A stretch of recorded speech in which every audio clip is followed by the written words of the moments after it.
sa oras kahit na medyo yung weather ay masarap sa bahay. Thank you. I know, it's bad weather.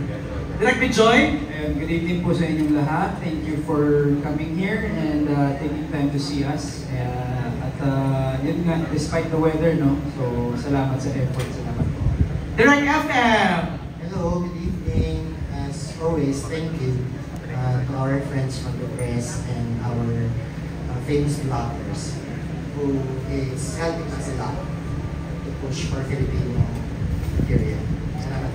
Thanks, Direct. And of course, Gerald Anderson. Ayan, magandang gabi po sa inyo lahat. Of course, marami pong salamat sa pagpunta. At ayun, first of all, thank you sa support na binibigay niyo at sana po ay tuloy niyo po kami suportahan hanggang dulo. And this will be our second half of the story, which I can promise po sa inyong lahat, mas exciting at mas maganda. Hindi ka sure sa second half, baka mamaya second quarter, or 2/5, or 2/6, you know, we don't know. But, you know, a project na ganito kalaki is, you know, it takes a village, right? And we would like to acknowledge yung ating creatives.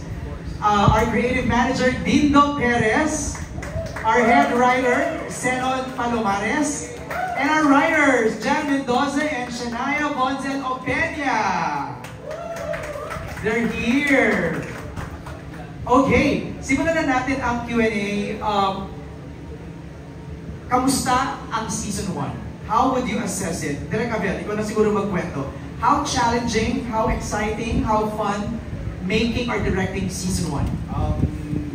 Okay, Season 1, kasi pumasok ako sometime July. So, I was able to shoot like mga 6 days na so far.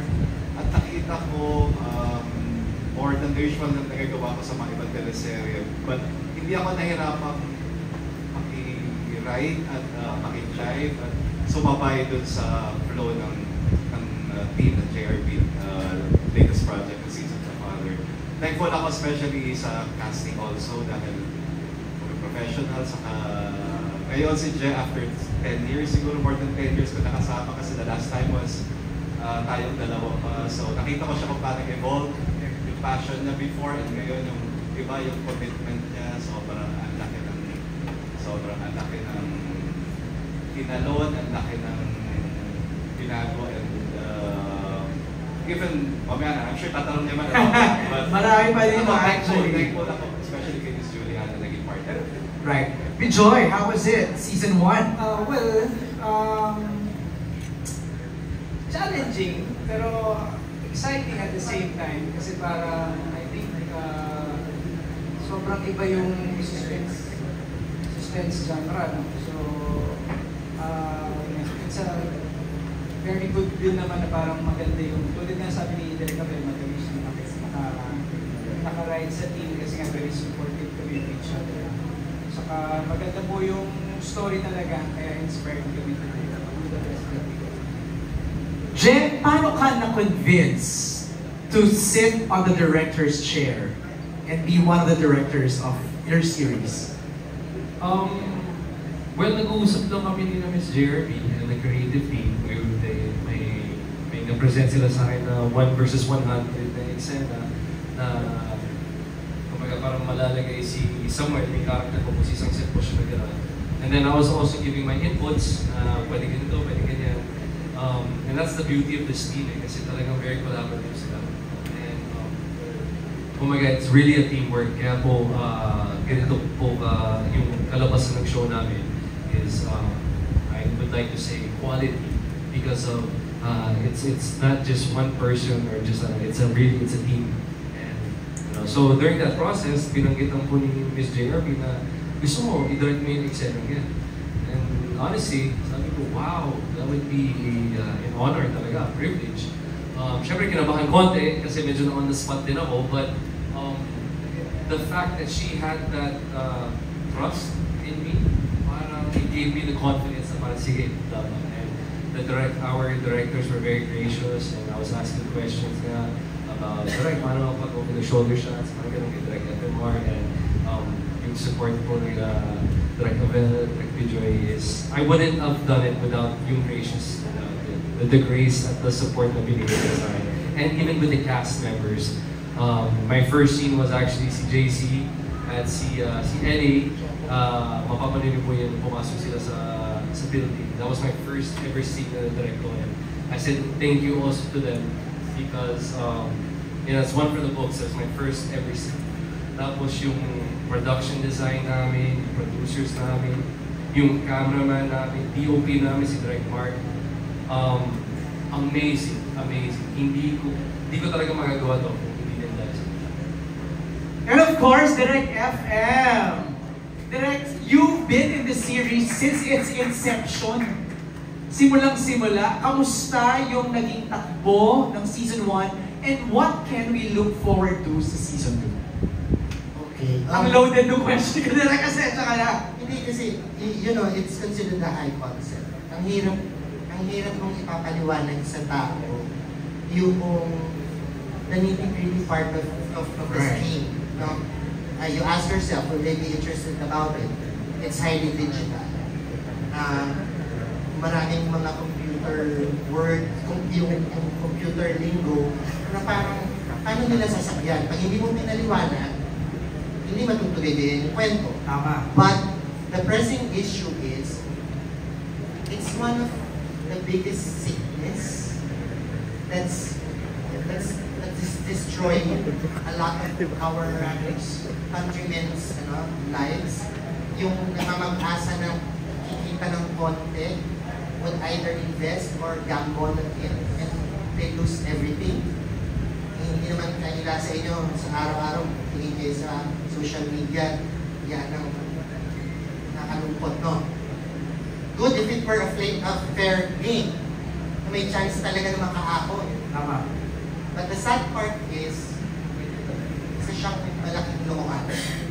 And while it's a high concept, JRB Productions was brave enough to gamble on it. No? Now, the gracious thing is, you see, ang hirap ngayon humanap ng consistent na viewership. That's true. With the advent of different platforms, hindi ka makakuha ng loyal viewership from free TV to whether in YouTube or what. Kasi kaya nilang manood kahit anong oras. And the nicer part is, in the middle of the show, and it's run, and as we end our first book, it's enjoyed a very good position in some OTTs where it's considered #1. So I think the creative team was very successful in writing and making it more understandable for people. So Saka- an achievement, yes, first. Habang nagkukwento ka, Direk FM, pumapasok sa isip ko, ang dami yung kinds of scams na discuss. Hindi yung parang isang linear na na problema lang, Direk. Oh, when we were, later on, mag-iikot po kayo dun sa mga sets, ginastusan talaga nung production ito. One time, I was explaining to them as we were starting this world, there was one talent who raised his hand. Okay. Kaya hindi ko natatanong, kung natatandaan niyo po yung nahuli na pugo sa somewhere in the west part of our country, hindi na mababanggit ng probinsya. Kasama siya doon sa mga nahuli. Oh. Sabi niya, marami po yung scam na yan, may love scam, may kung ano nung binanggit niya. Iba-iba. Oo. And yung, alam mo, ito nakulong first hand compared dun sa research namin mga director, research ng creative, na nagsasabi, itong mga klase ng scams, kahit dyan may iba-iba. Pati yung mga tumitirin sa yung mga older citizens of our That's country right. na alam mo yung tatanggap ng konting pension, naluloko ka, may nakalululos. So, makita mo, buhay na buhay yung problema. Right. And I think even the Senate and Congress are talking about laws against online gambling like that, diba? And it hasn't stopped. Dito pa rin siya. Correct. So, it's difficult kasi hindi mo rin alam kung sino sinasagasaan mo dyan. Diba? Kasi sindikato eh. Malay mo, malaking tao pala yan. Yes, and it's the biggest, you encourage no production, ang JRP production. It's a big social issue, And if we will not stand up and help our society understand what's going on, then pare-parehas tayo malulong. That's true. That's true. Thank you, Direk. We'll have questions now from our friends from the press. I'll read them for you. Mula kay Reggie Bunoan ng Bandera and Bulgar. The question is for Gerald. Good evening, Gerald. Dati po ba naisip mo na rin mag-direct? Sinong nag-influence sa'yo? And kamusta ang experience? Ano po ang mas mahirap? Umarte o maging director? So let's start with who influenced you? Or dati mo bang naisip? Reg, ganda ng mga tanong. Never ko naisip na maging director talaga kasi alam ko iba siya, ibang ano man, kumbaga ibang craft, something that I did not really aspire to be, but at the same time, nung bata ko, I didn't really aspire to be an actor. Wala talaga yan sa ano ko, sa Basketball ang gusto mo? Yes, basketball or papasok ko sa militar. Nasa dalawa lang yun. But of course, when an opportunity so good is handed to me, and it was handed to me 19 years naman in my career. So ako naman, wala naman ako film school na attendant, but I'm a very observant person, and I listen to the directors and I see them how they work for the past 19 years. Not saying na nandun ako sa level nila, I have so much to learn, but itong first step talagang mas tumaas po yung respeto ko sa kanila because it's not an easy job. Mahirap siya. You are the captain of the ship. Ikaw yung leader. May pressure ka from the production, of course, kasi we're working with limited time. Right. Minsan yung location, minsan yung artista. So, when you put all of that together and the director has to produce something na at least quality sana, it's very hard. But I enjoyed my experience. Ang dami ko pong natutunan and I've learned a lot through this whole process. That's all I'm thankful ako. Yung next part ng question niya is, ano yung mas nagustuhan mo o mas mahirap, umarte o mag-direct? Sabay ko ginawa sa 2 or 3 araw na yun eh. Sabay ko ginawa kaya mahirap talaga. Isa sa mga gusto kong mangyari, gusto kong makapag-direct in the future, but hindi na ako yung artista. I would like to do that kasi parang syempre gusto ko rin test yung sarili ko. But they're different, mahirap. Kumbaga siguro para sa isang director, tapos sabihin ng director parang hindi ko 40 umarte or parang mahirap din yan. Ganon din kapag yung actor ipapasok sa directing chair. It's hard. Mag-iba sila. Hindi porket magaling kang marunong kang umarte or magaling kang umarte, kaya mo mag-director, 2 different things. But I think what I do have na natutunan ko sa mga magulang ko from yung nanay ko and from my dad, I think just being a natural leader, not for your ego, but to bring the team or to lead them, the cameramen, everybody has their own specialties. Yung writers, producers, cameramen, everyone. And I think I have a talent bringing that together and making something good. So yun lang yung tingin ko meron ako.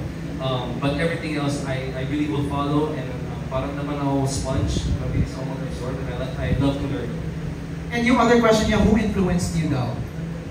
Who influenced me to direct?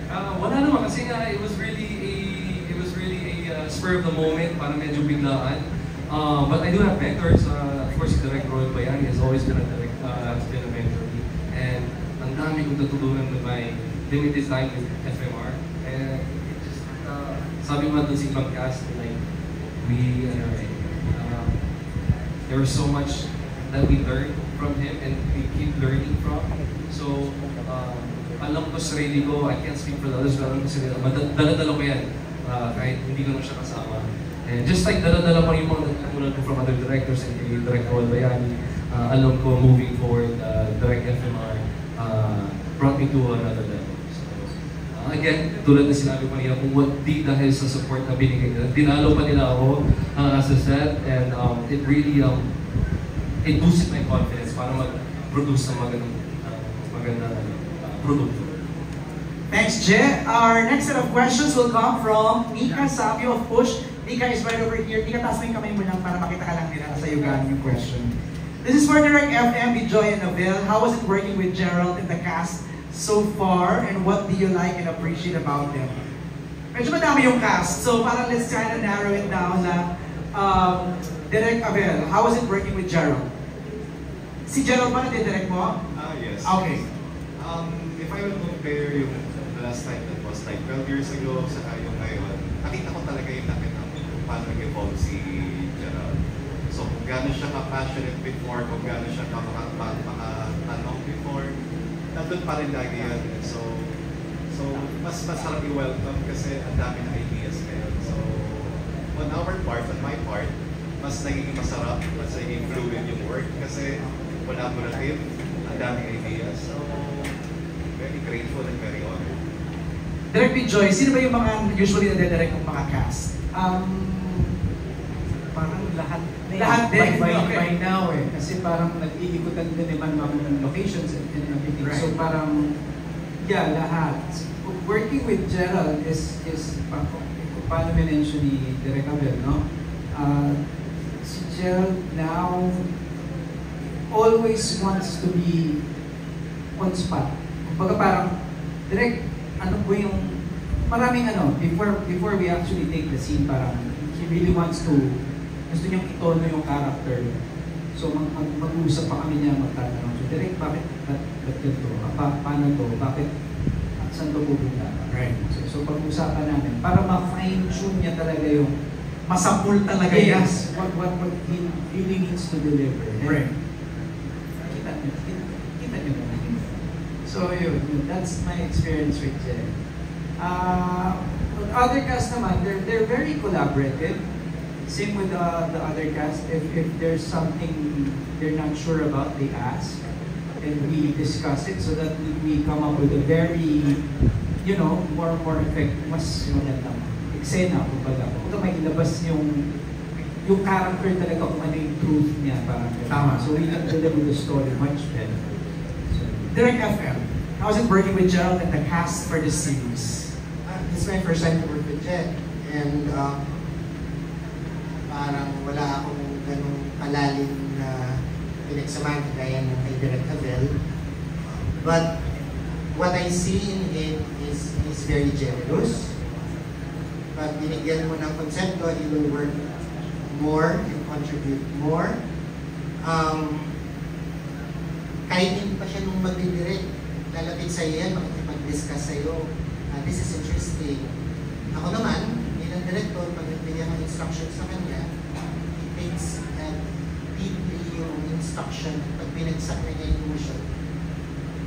Kasi medyo matuto ako sa characterization, kaya tinitignan ko yung katrabaho ko, brilliant enough to get all the instructions.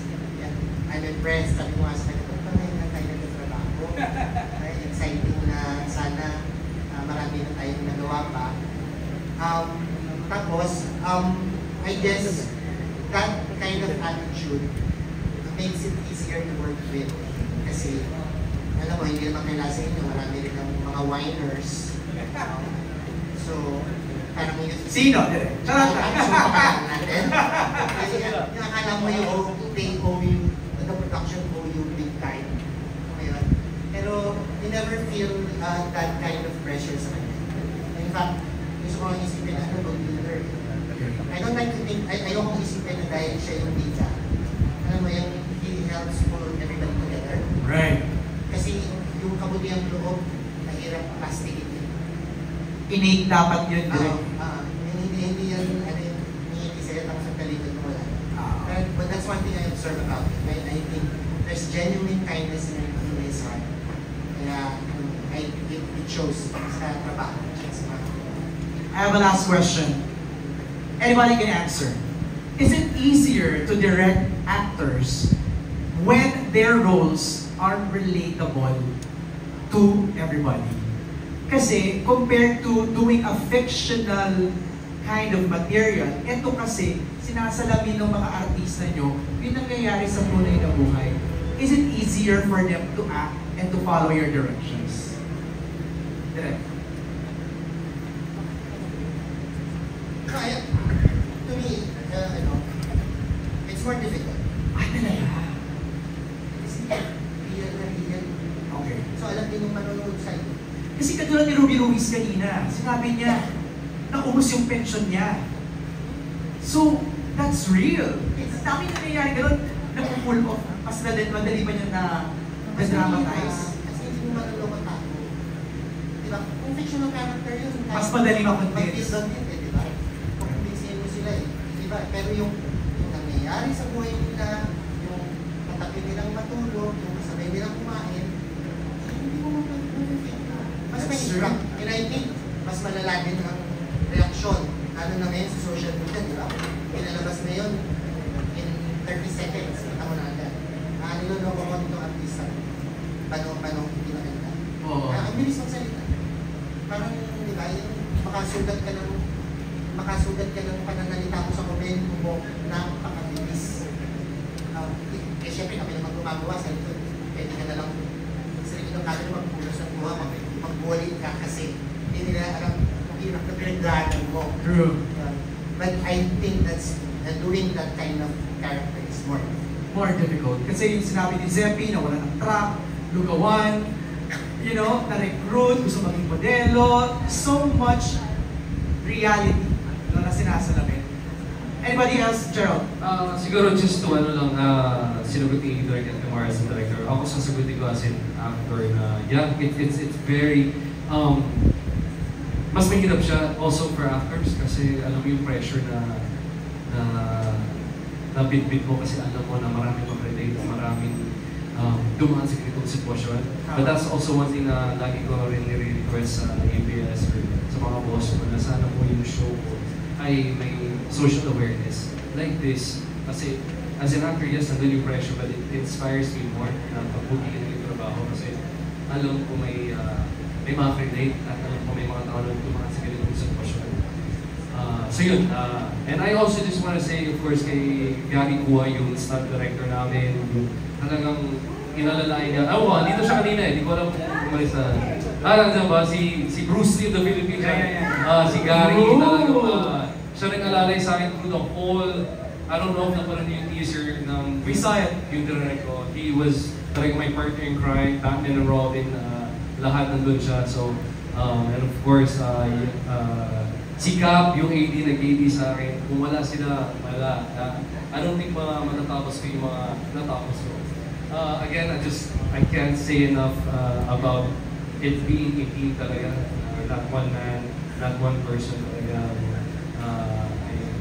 Kaya tapusin yung kaya ng mga directors. So, what you see po sa mga TV, pinapanood ko, hindi lang po dahil sa directing, hindi lang po dahil, lalong hindi lang dahil sa artista, it takes the whole team talaga, from the creative, to the PAs, to the producers, to the crew, to the cameraman, lahat po yan. To the 99 or to the 100 talents na... to the 100 talents na... Naka-eksena mo. Na in-edit ko siya kahapon sa editing room ng ABS, tapos pinanood ko sa nanay ko. Breakdown siya, kasi syempre, hirap na hirap siya. Sinabi ko nga ni Marisa, tinan mo, iyak yan. True na, iyak talaga siya. Kasi, ganun ka-real, well, sana pag naparoon nyo, pero para sa akin, ganun ka-real yung ginawa ko sa pag-direct. So, sana po magustuhan. Kanina nakita ko sa script one verse one. What? There's their game show now? But honestly, that it seems parang one verse one. Right, diba? But something like that happened in real life. Sinensan ni Ms. JRB yung kwento, isang sundalo na kalaban siya ng 100 na kalaban. NBA. Wow. So, and it's a true story. I forgot the guy's name. Pero sabi mo kaya so kaya pala. Yeah. Alright, maraming salamat for answering our question. Let's have more time for